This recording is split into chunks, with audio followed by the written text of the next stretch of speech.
OKFM 101.7. In the studio, Dennis Miracles Aboagye, Communication Director, Baumia Campaign. Ira Martin. Napoko de microphone.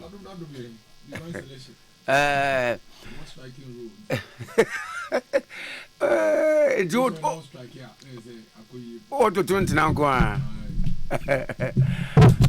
Okay. Now your friend is saying either it's Tuesday, not a Wednesday. No. You were quoted to have said in the sister station, say, oh, Nasa Opoku Prempe Kra, Baumia Kra, you even before Abatoya or Motu Yedi, no, my flag bearer. And I'm so Sana de the end of me, be a meeting can be so I say, okay, Sampa and Sana net ye. It was a direct response to an issue. The issue was that I don't know what you saw, and now you're indecisive, and now unim the oye and the unkra unto me ubine yamano, and the chachration of an incident to be bambotino, and let's me teach him. Oh, okay.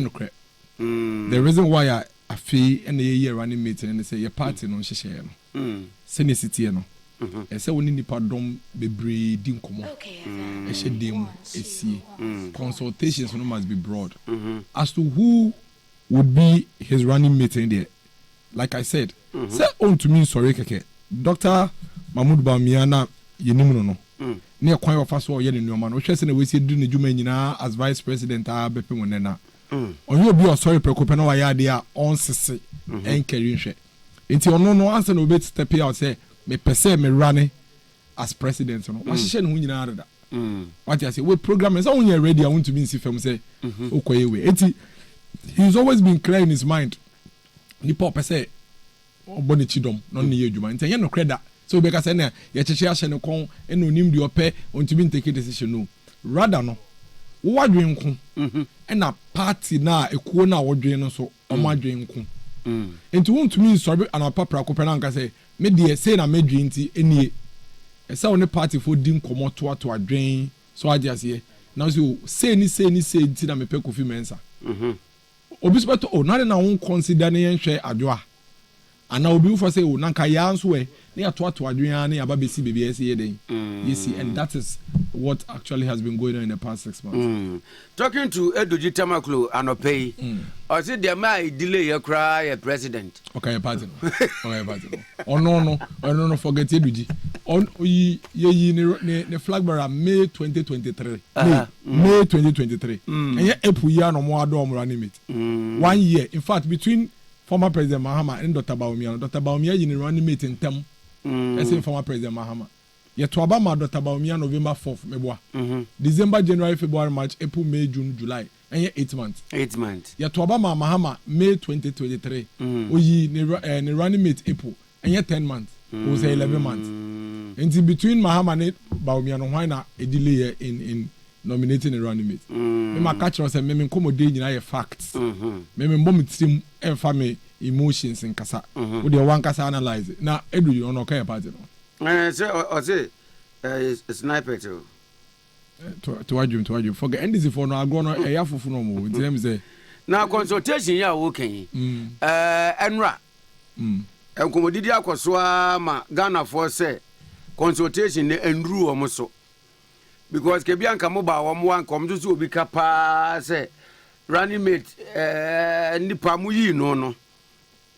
Wanu o mani ni ye kra ba ko mienu miense bi minimu ada said de kojo opon kroma ma ya tese o eye good feedback at the mama oye dwe oya hantan wo mpenipa he doesn't touch base with Ghanaians near the adeno how valuable say consultations na levels afena Ghana for the no so say Ghana for the campaign no ana me boa and professor bi o say e be ye de pass mu be project napo na Mahama no be your mampani no ka che doctor for nyina say oni omuntu mi negotiate Mahama no be your mampani na ono je hiafo e ma allowance free omunsem Mahama no be your mampani no say me de me no say won your mampeni down to me nkamasem Mahama no be your mampeni no say onti obia no ono kra tumi abase ento abama no de na muke ono kra tumi nya vema abase ento abama no nti de na okay why na ya hantani ahoma so say Mahama ono de wabedi o mampeni mpen nsem o ka kire yen no why na ne de say no ono kra tumi nya akokodura abase ento abama no nti de na okay why na yekoto abama no aya Mahama ne Dr. Mahmoud Bawumia ayo mumienu Dr. Mahmoud Bawumia ne Mahama pa no kre why na ya hantan ye dwai ndumi ya no ajoka sa fofu no so what go for buy meeting baby eti onua agro FM you see ewiase mu enye obi na be kire senia obi su ene ne ban etie obia deserve the right to experience people for themselves and pempi no de ya eye adwuma pa ne se nipa ne beka se kwame amode minim sese no tie na mu eya entamfa se obeka so yes kwame amote sei enti yema opportunity no obia ntumi experience obia all by himself afei ena Dr. Matthew Poku Prempeh Ghana for babedi nkomo nti yema Ghana for ankasa ne ndi nkomo nsese no na se obetam NDC de ojeja ho mbepa matare show sisi ya o kan mbe bi o mpa matare show mo se o mampeni ku for your promiscuous one gize years yakowo mo wanta for Paul and Peter so guy se ne nanta for ne beba obi nim ni nyina no mo boa me ba na de se o mo wie university crowd me say ba na kwa do mo lectures ne ba o mo pam she no ka Ghana for tie ya anka ye ne ye ne o kan mbe o mo kai se mampeni ku for awia Bank of Ghana Gold Reserve nyina yi o kai and General Secretary of the NDC, if you go to a throw with newspaper, or may have Deputy Finance Minister call vetting, on this house you on the Obi the kind on us carry. Nina somewhere. Ujaja home tran trash with Sia, enti, almost the informant some yasam. Yane Ghana for a din como. Yane Ghana for a twa dream. So what you see, and I think that's the most important. Running mate, why MP 4 times? Running mate away MP 4 times, 4 good times. And when the constituency, he has never won the elections with less than 80%. And when the constituency, 4 times.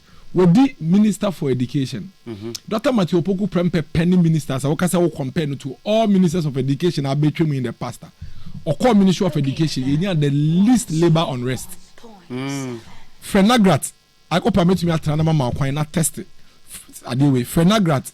President nanu ni nko mana business Dr. Matthew Poku Prempeh me nkasa mete wo masum ono nkasa bie na num ton say the kind of leader oye ene ekwan yo no motina Ministry of Education no and no counting na during his tenure yenya unnecessary labor arrest within the period because we say Matthew Poku Prempeh be frel no what na say na mu di dokono mo rebayere na mo fa adwen na mo toa adwen obefro no wakasa na wetie wo wasem na wetie wadwe mpo no wadwe nkyere na de akade a wonya no ho na de hyehye na yeden aba that's the kind of leader he is professors o makase nyina opa o ma me kwan a in fact I think I should do it. I just saw interview be a professor. Where is this interview?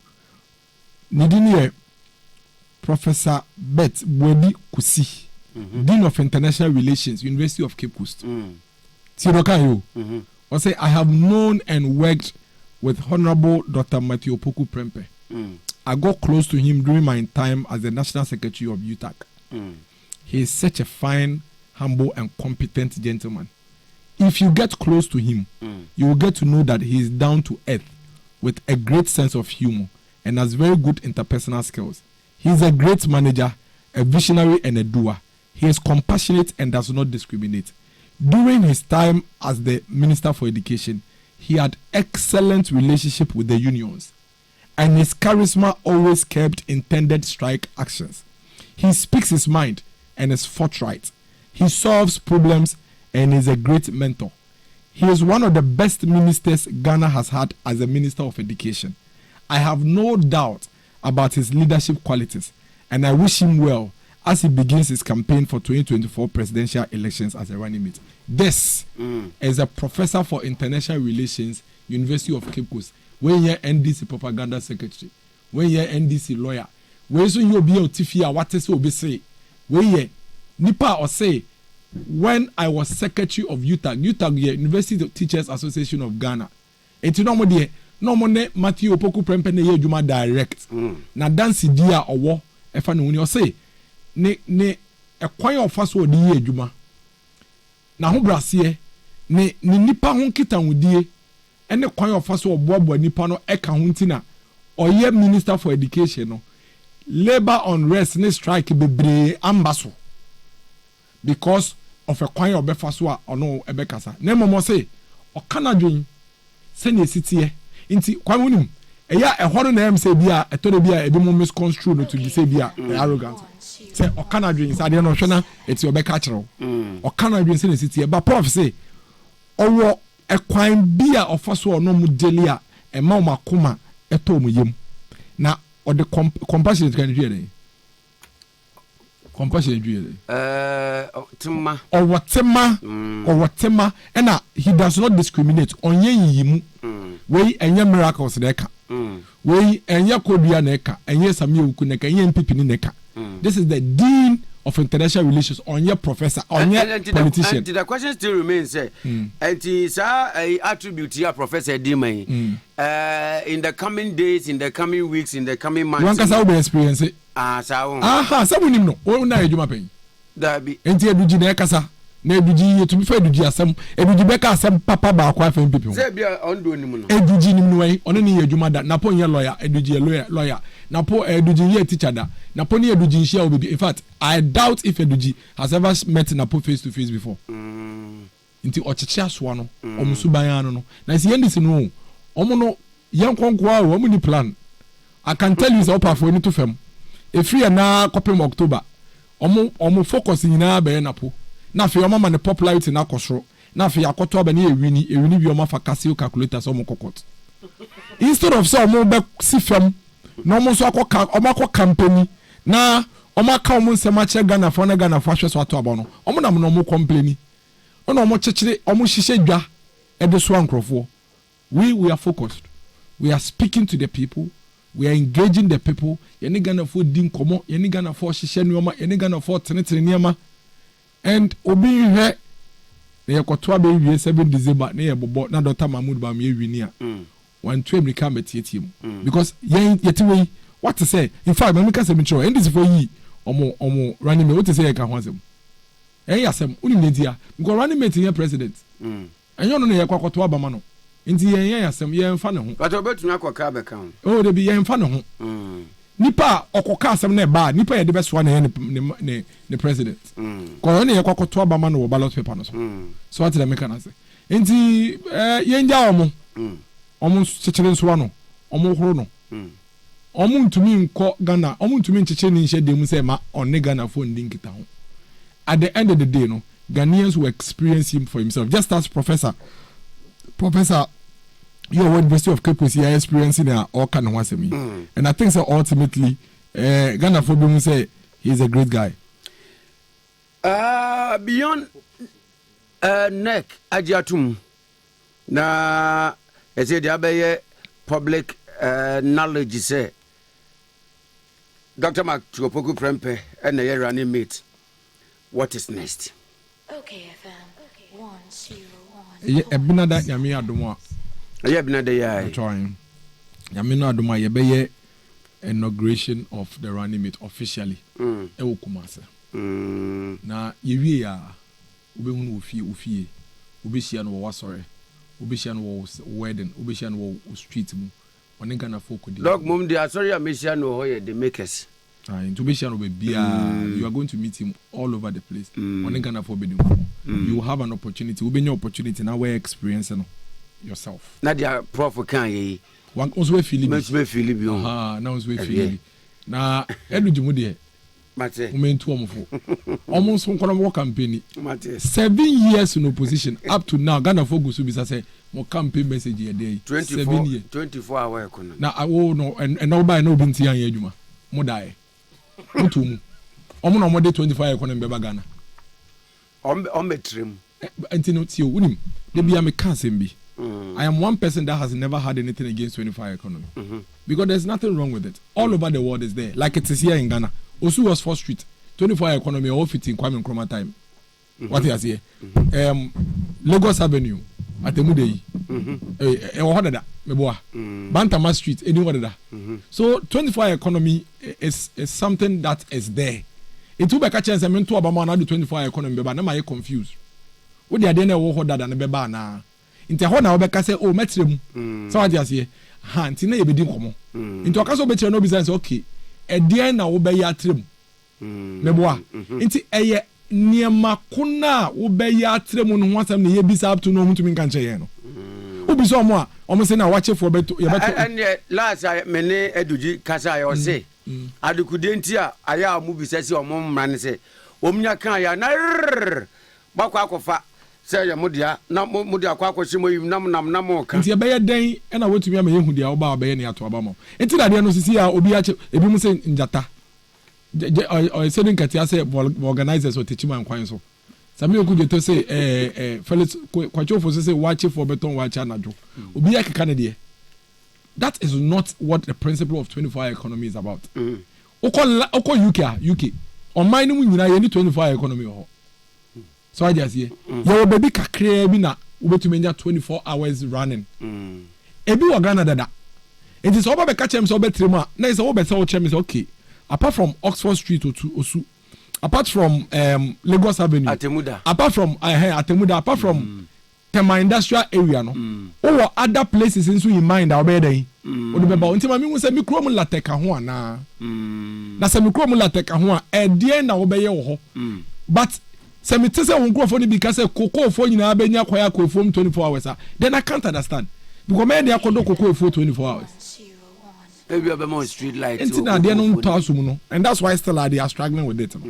Enti say okasa omuntu mi ncheche mu nche because obi be wi ade a that means omo nya ready say beto abamomo because 24-hour economy is not a policy. Enya policy. Enya policies bi hu sunsanso. It is our policies chrono in the person ye mu o ka che wi a na fe adwen ho hwe say niam ya wo ka die no kre ebetumi ama 24-hour economy ayedan aba na be bia mimiti any baby awuti kwa ntu gidi pass baby awuti 24 economy ebe endomine ebe ton wan mwa ana ebe ton dey wo ho because enye baby awo mining na betu 24 economy unu say our pharmacies omo 24 hours in fact unu say wo watch na omo so omo beba no already or watch joint omo 24 hours so unu say ye pisa unu say be no obi che bi lamte wo no mami ukọ machi 4 abenye bi ukọ 5 abenye bi you know it so I just say atemude ya yeka wan se mi kwa me wakọ atemude o madada David enti no enti yeti ase se ebi wo ho enti se wo se wudi bi beba hin na wo de beba se ne be ya beti ase ba ya ma wo kwan ma wo ndada yen ena me no ka se wudi bi end this for yen omo ma ye feel say omo ba ba mu aga na nyina be 25 economy so you know that because they haven't really told us specifically where they will create the 24-hour economy. Enfa we amanase ka ho ana. Ayesu anu kota e ka ho ana. Friend say kuku a e ka ho ana. Mekura asemfra no e ka ho ana. Enka ho de a we 24-hour ni sin chen a yenso ye de ewom ne den. Na mo ebisa say policy a de be cheche o man ye de wo 24-hour economy. Na me wo kuku a am ye kuku ofuo na minim say benumi ntumi ye 24 hours no. Edide ni say na mento abama wo.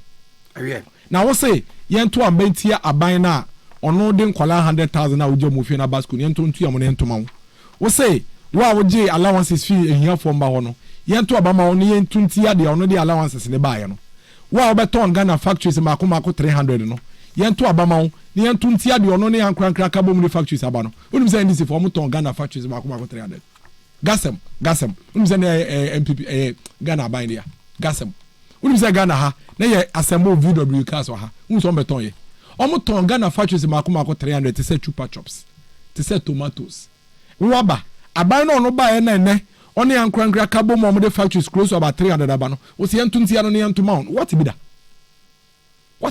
o be catch in 2012 say we spare driver na ye ma on ye main driver na obey main driver obama my any so adane 3 years out of 4 years we dey sumu 3 years out of 4 years ye dey sumu to the extent say edu baby I say wo de kanea ebreye no wo ka kire yen say eye force majeure nyame anu yankopɔ na amanaba enye wo fault ema ye kan ka kire say kanea no mpo ni ho nso guso a wototo kanea prices mu wo ka kire say wo se hwe na sa ne boa ye de ya ye nja ye phones charge waba nipa no 7 years na watra ban mu no wo gya ye kanea atena so no wo se yantuntia na yantoma what we bi da ye de besi wabre da bi se wo ko oh da bi se we ha na go baby o mra yanke yo ke minka ho because the abande yakoto December is serious o share critical I am telling you because you see history is going to be made ebiesida unim that man na president Kofo abem no o be kan between 2001 and 2008 the time ko me maba okay say between 2001 and 2008 president Kofo sakra o man we ni so to the extent say you do baby no mo say Ghana a gateway to Africa means okay in fact almost say we're the golden age of business. That was the time akwame who fie na Fidelity Bank, Standard Chartered Bank, Barclays Bank omo ba wo se bejebosia that was the time. In fact president Kofo na may hu say oman we see ye betumi for man nyina sika e de ahwe Ghana fo nyina e no de national health insurance buy wo kai capitation president Kofo in a ma Ghana ha basic education be free actually Emma numbers edoso president Kofo e the free maternal care buy Emma omukọ awo so a omukọ wu no etwemu in spite of sanioma we ya ye nyina echi no ye do 2008 March no Ghana benya economic challenges. That was the time fuel prices a shorty of Ghana ha president Kofo time okoye line 3 days no wenya 1 gallon at all. I'm sure you remember. Yeah. And even within Nigeria no? Yes, even within that shortage period the crowd no na sign so increase fuel no.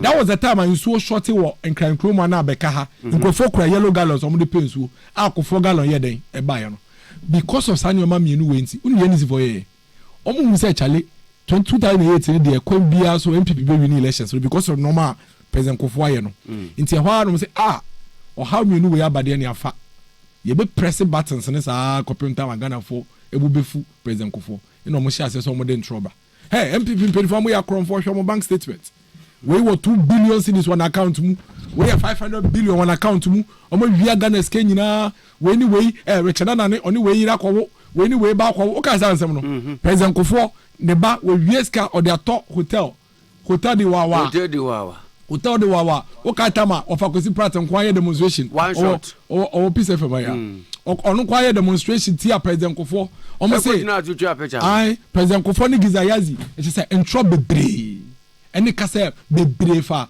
satam no so no Ghana for had no choice because no kwena nso short no kwena petrol short nti omo say na mo kra no mo ya de but or how we dey ntumi nti monko ene ye to abeti a MPP aban between 2009 and this aban ba so ebepem 2016 and the president Kofo ye nyina say to the extent say banks na omo ba ho fie say beji loan president Kofo mbreso no ye do 2016 na banks dey gu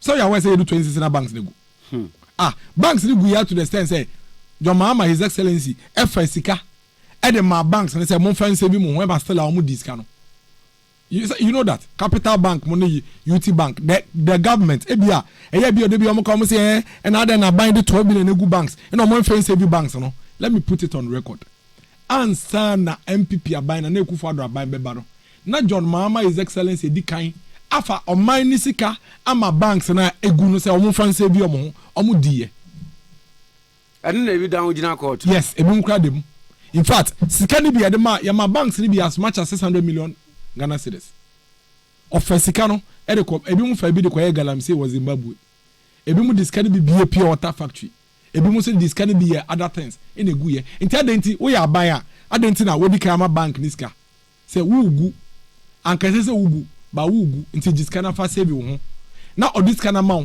na we discard no wo say aban foforo ne buy no on sign fa sika no on sign fa o man sika ma the same bank na kan na Akufo Addo o di say djuma na anka say echi ni tum Sanke Kufuor sign for mine sika Emma sa banks na Mahama first come on na nke say na me bisa question uni say Mahama Ambreso his excellency uni say over 80 microfinance companies eguye DKM ne God Islam money you remember 80 financial institutions eguye adentina one man muska mo nse bi omo. Why didn't he give them money to save those banks? No, goods are banks, sa financial institutions. No, it is simply because they were non-performing. Nana Kufuor, let me tell you, one begu, your friend is a banks, not a former President Mahama Ambreso microfinance in the good, you know, microfinance for DKM God is good money, you know. Up to now, depositors in your musica. Nana Kufuor never collapsed any of the banks. Let us put this on record. Do you hear any say? We are UT Bank. You are not performing. Depositors in this can come back to your mom, mom, and then Ochina system go down. Say, into depositors in this can is at risk. There were some of the banks 8 months or Majuma phone with money and two Mokai. Into the Kufuor the and say banks na omuwa hodeno. Yes, say Munji Bank will come odeno. Into GC Bank, GCB Bank or GUT Bank near money na. Omo kani omo sika ni bibia eni omo asset nyina ko GCB bank se ne be ya depositors no omo sika yedai enkohye enu ntina na obi sebi o Capital Bank and as a UT banker even though the bank was merged with GCB no ade ya chinya owura bank o kwakọ gini sika but for that intervention from Kufuor and ka depositors no omo sika wo UT bank any Capital Bank no ko sika be hye te se ne microfinance for no sika na hye and John Mahama no enko mu no sika be hye omo maka no so ye ka omo nyina bomu because ma ho this one ena ma ye bebre ena oka omo nyina bomu no omo nyina form a banko Consolidated Bank of Ghana into obi catch us say banks were collapsed. It is not true. It is not true. Mention one of the banks apart from GN Banker or the court into the processes you know all the other banks none of them were collapsed. They were merged with other banks. No, but that's the truth. Until sometimes you need to be jai masanya may be a festa na eda. Intena ubisaga na nibiya also Kufuor da begu banks. Ubisaga na nibiya say Kufuor da begu banks. But that is not true. None of the banks were collapsed. Enti depositors na no musika wa Capital Bank no. O musika anhye. Omo call GCB Bank. No omo call withdraw musika. No omo do musika koto. Enti most of them they are still saving with GCB as if nothing happened. UT Bank, Consolidated Bank, banks in Kitinkiti, ya komu nyina bomu. Enti now wo ebia Premium Bank and now wo sa banks mushroom banks in Kitinkiti omutiti ye. Hwe banks in bi kura ho ha. Omutie wa bra na nipa ni 1 cedi kura da ho. Or the paper in a BA bank under Mahama. So I just say enti enei na wo sabi wo Heritage Bank by yakabum enti wo still a wo yi usika anhye. I don't know no. Do you prefer rather microfinance in a Google yeno than banks na saving depositors can? Millions of Ghanaians and musika bede ebeshe. Millions of Ghanaians and musika bede ebeshe. Kufuor de yede esebiye. Senior ya yen church nsem no say na Ghana for yede entiase. Ene me so yakono anya hwe krampo no yen fa facts ba kope ene no kra ba kope nto abonten. Nana Kufuor one collapse bank ba kumpo wakabom okani nyina bobu to make sure say wo bank na wo saving na omusika ehye na wusika no omudi asene na wokọ bank no munya wusika ne mawo no okabom e ma bank na ho de yeden se na be ya wusika yeden enkohye. That is the fact. Messi aba cha no pass kwa ho ha Remember Monday. Remember why madam was Oze time am dey mami share because am better enti dey bia na ndisi for make bibi se dey bia mo pepe yia no na ma fa so dey aka ma sem we have for 9 to 10 okayfm 101.7